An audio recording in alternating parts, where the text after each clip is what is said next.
Hello friends, welcome to Crash Course. This video is especially for the students who are going to appear in the second grade English exam. In this video, we will go through teaching methods and this is the first part.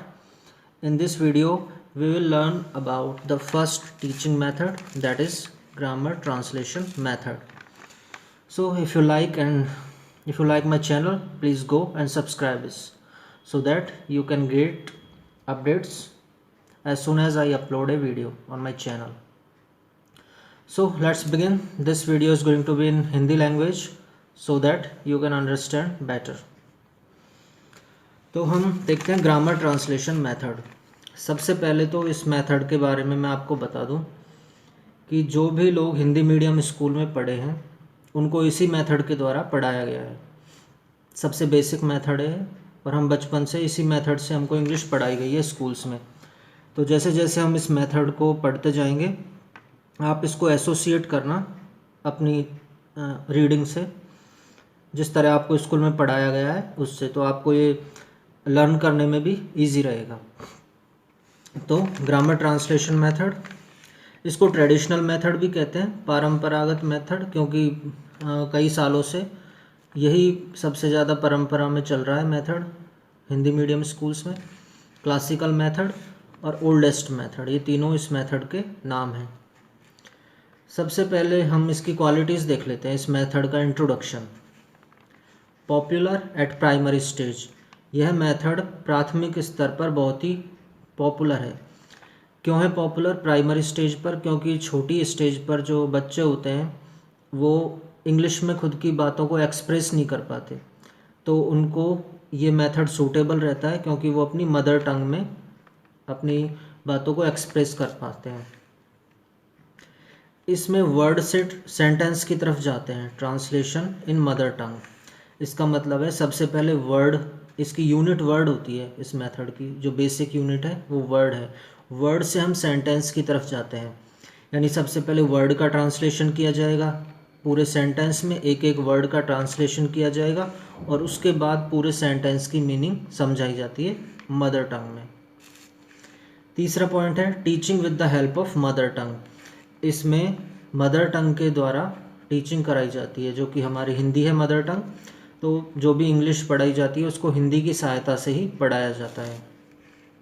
Road और mechanical drill use की जाती है. इसमें एक mechanism चलता है, उसी के थ्रू इसमें सारी स्टडी कराई जाती है. अगला है बेसिक यूनिट वर्ड. इसका जैसे मैंने बताया आपको, बेसिक यूनिट वर्ड होता है, वर्ड से शुरू होता है और फिर हम सेंटेंस की ओर बढ़ते हैं. स्ट्रेस ऑन रीडिंग, इस मेथड में सबसे ज़्यादा स्ट्रेस रीडिंग पर ही रहता है. स्पीकिंग, लिसनिंग या एक्सप्रेसिंग, इन फीचर्स पे स्ट्रेस नहीं रहता, सबसे ज़्यादा रहता है सिर्फ रीडिंग पर, ताकि बच्चा सिर्फ पढ़ सके, उसको पढ़ने लायक बना दिया जाए कि वो उसका ट्रांसलेशन कर सके अपनी मदर टंग में. स्टूडेंट्स आर पैसिव लिसनर्स, जैसा कि आप जानते हैं जब हम क्लास में पढ़ते थे तो पैसिव यानी कि निष्क्रिय, स्टूडेंट निष्क्रिय श्रोता होते हैं, कि वो बस बैठकर सुनते थे. टीचर पढ़ाते थे ग्रामर के रूल्स कि सब्जेक्ट प्लस वर्ब और ट्रांसलेशन, तो हम बस सुनते थे और वो जो सेंटेंस देते थे उसका ट्रांसलेशन कर देते थे. उसका एक्टिव यूज़ होता अगर हम उसको डेली लाइफ में यूज़ करते या कन्वर्सेशन में यूज़ करते, लेकिन हमने क्लास में वो नहीं किया. इस मेथड में सिर्फ ट्रांसलेशन का काम किया, इसलिए पैसिव लिसनर्स होते हैं student. Comparison and contrast of grammatical patterns, इस मेथड में जो दोनों लैंग्वेज है, एक तो इंग्लिश और एक मदर टंग, उनका जो ग्रामेटिकल पैटर्न होता है उसमें कंपैरिजन और कॉन्ट्रास्ट, तुलना और विरोध दोनों दिखाए जाते हैं. जैसे आपको एक सेंटेंस दिया जाएगा हिंदी में या इंग्लिश में और उसको दूसरी लैंग्वेज में ट्रांसलेट करने के लिए बोला जाएगा, तो मेथड समझाया जाएगा कि इंग्लिश में सबसे पहले सब्जेक्ट आता है, फिर वर्ब आती है, फिर ऑब्जेक्ट एंड एट्सेट्रा. और हिंदी का भी समझाया जाएगा कि हिंदी में सब्जेक्ट यहाँ पर होता है, वर्ब ये होती है. तो दोनों मेथड्स को, ग्रामेटिकल पैटर्न को कंपेयर और कॉन्ट्रास्ट करके सिखाया जाता है. ट्रांसलेशन ऑफ इंग्लिश फ्रेजियोलॉजी, इसमें क्या होता है, इंग्लिश की जो फ्रेजियोलॉजी है, जो इंग्लिश की फ्रेज होती है, वर्ड का ग्रुप, उसको ट्रांसलेट किया जाता है. जो हम पढ़ते ही आ रहे हैं, ट्रांसलेशन मेन फीचर है इसका. नेक्स्ट है little use of target language. जो टारगेट लैंग्वेज है, यानी कि जिस लैंग्वेज को हमको सीखना है, टारगेट जो है हमारा इंग्लिश, उसका लिटिल यूज़, बहुत ही कम यूज़ होता है इसमें. मेन सबसे ज़्यादा मदर टंग का ही यूज़ होता है। आगे हम देखते हैं नॉन टू अननोन। ये एक मैक्सिम है, नॉन टू अननोन, ज्ञात से अज्ञात की ओर। ये मेथड इसको फुलफिल करता है। इसमें हम जो चीज़ हमें ज्ञात है यानी कि मदर टंग, उससे हम अननोन, जो इंग्लिश हमारे लिए अननोन है, उसकी तरफ बढ़ते हैं। हिंदी की सहायता से हम अज्ञात वस्तु या अज्ञात भाषा इंग्लिश की तरफ जाते हैं। Grammar through study of rules डिडक्टिवली। एक तो एक इसमें ग्रामर डिडक्टिवली पढ़ाई जाती है। डिडक्टिवली का मतलब आप समझिए कि ग्रामर को सिर्फ इतना ही पढ़ाया जाता है कि आप उसका ट्रांसलेशन में यूज़ कर सके, जबकि डेली लाइफ में उसका यूज़ आप नहीं कर पाते और सिर्फ रूल्स के द्वारा ही समझाया जाता है ग्रामर को। और एक्यूरेसी इज़ मोर इम्पॉर्टेंट। इसमें सबसे ज़्यादा इम्पॉर्टेंट है एक्यूरेसी, कि आपको जो होमवर्क दिया है वो आपने सही किया है या नहीं। बाकी आप उसका यूज़ करना सीखें, एक्सप्रेस करना, थिंकिंग, वो सब इसमें इम्पॉर्टेंट नहीं है, सिर्फ है एक्यूरेसी। अब फ्रेंड्स हम इसकी मेरिट्स देख लेते हैं, इस मेथड की कुछ मेरिट्स यानी कि ख़ास बातें क्या क्या है, इसकी अच्छाइयाँ क्या क्या है इस मेथड की। सबसे पहला तो इकोनॉमिकल है, ज़्यादा खर्चा इसमें है ही नहीं, कुछ नहीं, ब्लैक बोर्ड और चौक चाहिए और बस इसी से हो जाता है। टाइम सेविंग है, टाइम सेविंग ऐसे कि पूरी क्लास को एक साथ पढ़ा सकते हैं आप ब्लैक बोर्ड की सहायता से, एक एक स्टूडेंट पे फोकस नहीं करना होता और सिर्फ एक ही रूल के द्वारा आप पूरी क्लास को समझा सकते हैं। कन्वीनियंट है, टीचर के लिए भी कन्वीनियंट है कि उसको ज़्यादा मेहनत नहीं करनी पड़ती। दूसरी खास बात है इसमें क्लैरिटी।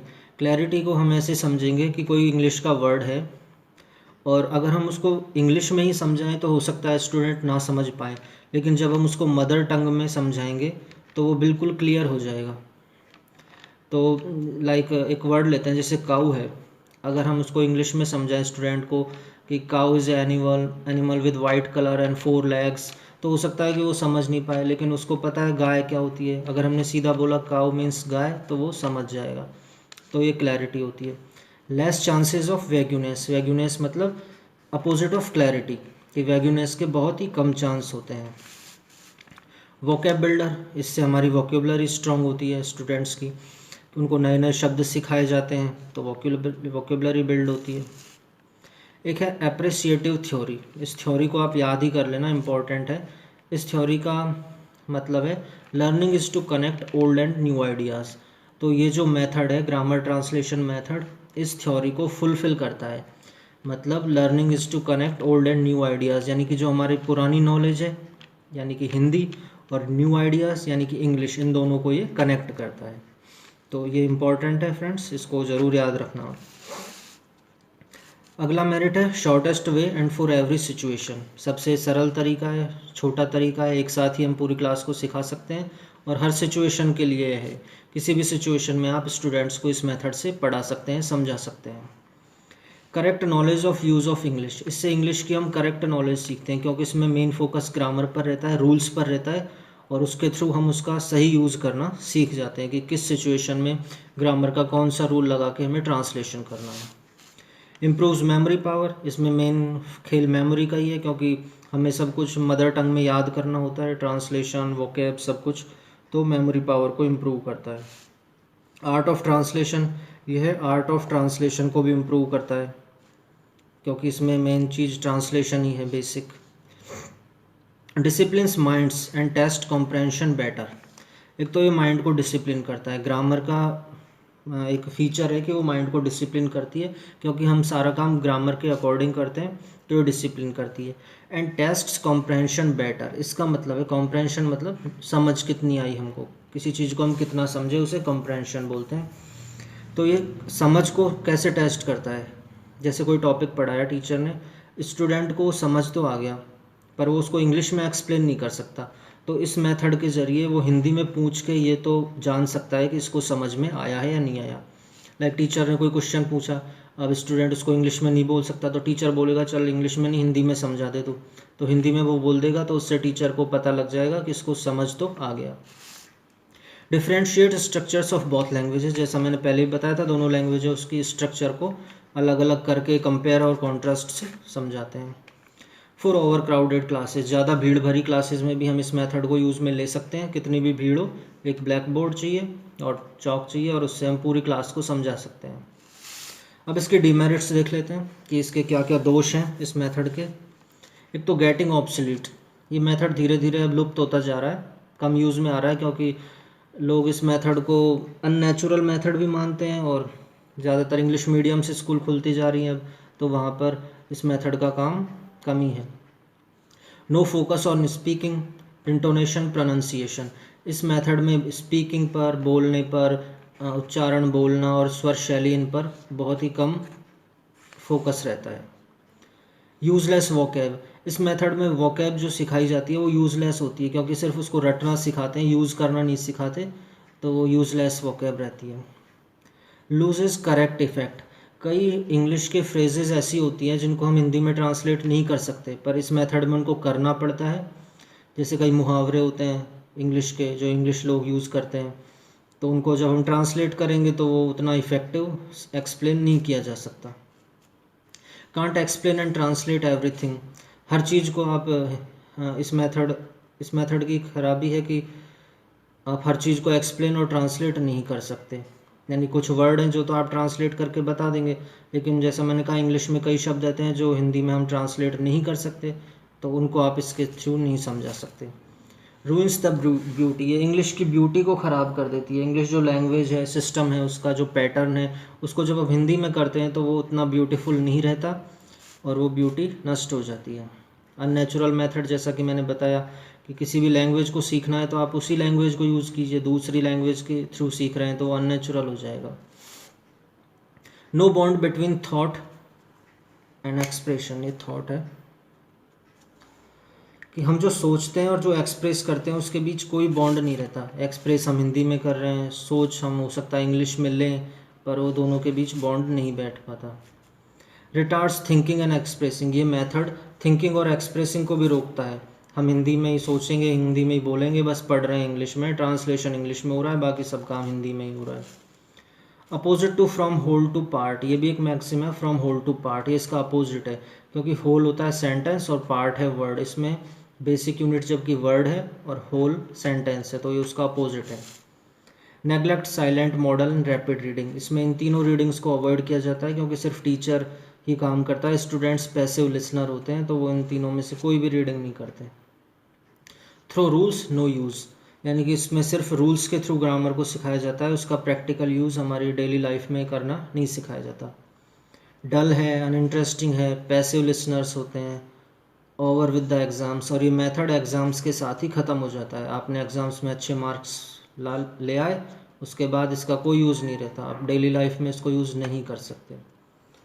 तो फ्रेंड्स, ये था grammar translation method. I hope आपको अच्छे से समझ में आ गया होगा। मैंने मेन पॉइंट्स ही इसमें नोट किए थे बुक में से, और मुझे लगा कि मैं आपको अच्छे से एक्सप्लेन कर पाऊँगा, क्योंकि मुझे यूट्यूब पे और कोई ऐसा मैटर दिखा नहीं टीचिंग मेथड से रिलेटेड, तो मैंने सोचा क्यों ना मैं ही एक वीडियो बना दूँ।